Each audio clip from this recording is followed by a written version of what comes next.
Welcome to God Bless Greetings, where every psalm draws us deeper into God's truth for our lives.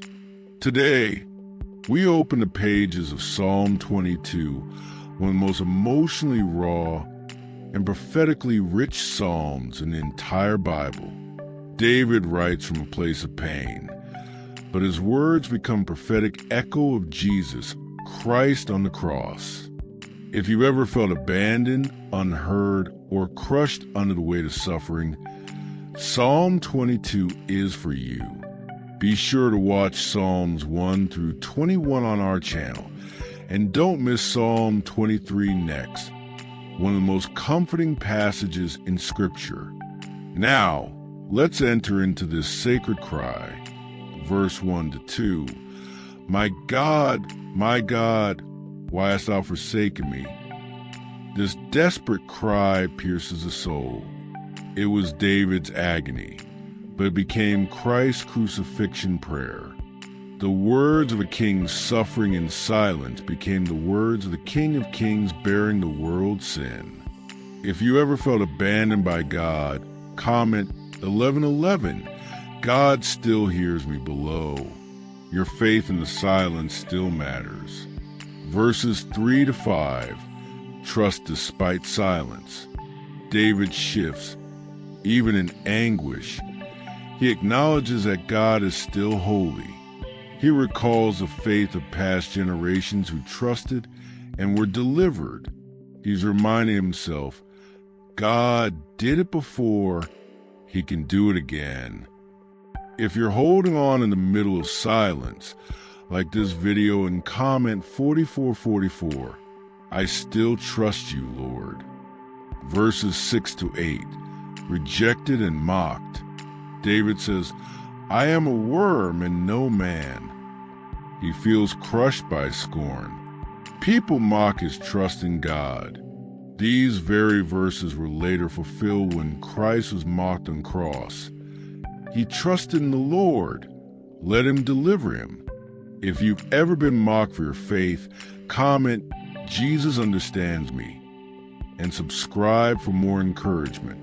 Verses 9 to 11, from the womb to the now, David clings to the memory that God brought him safely from birth. Even though God feels distant now, David remembers a lifelong closeness. Reflect on how God has kept you from birth. Like this video and comment 8888.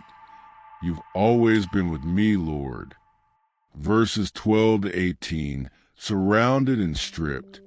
David vividly describes being surrounded by enemies. Strong like bulls, ravenous like lions.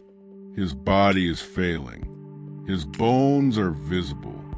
His clothes are divided.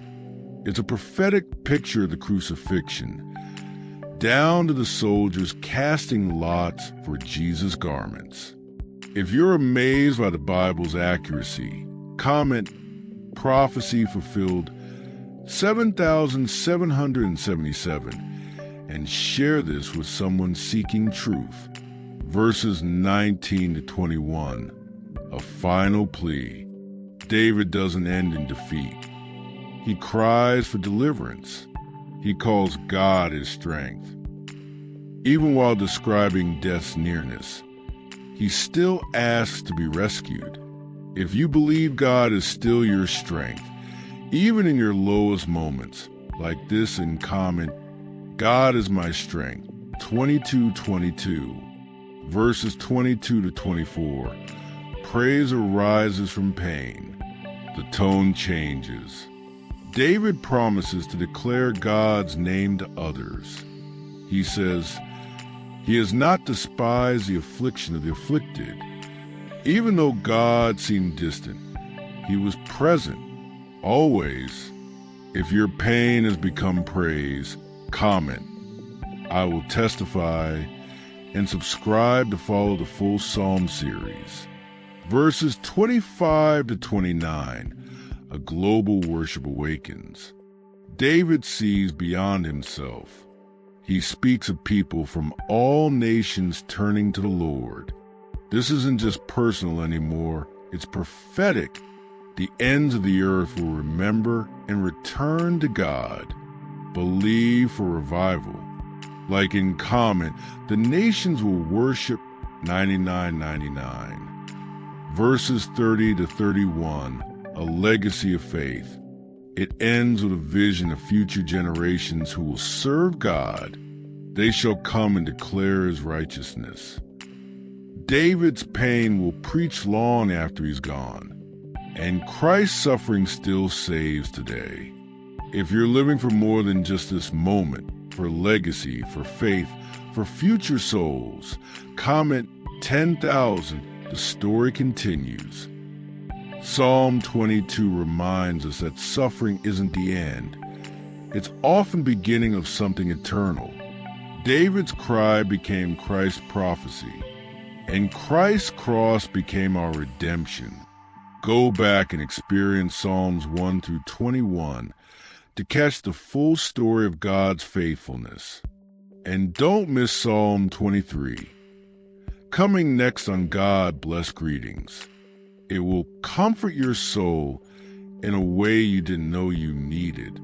Like, comment, and subscribe. And if this message blessed you, share it with someone who needs to know they're not forgotten by God.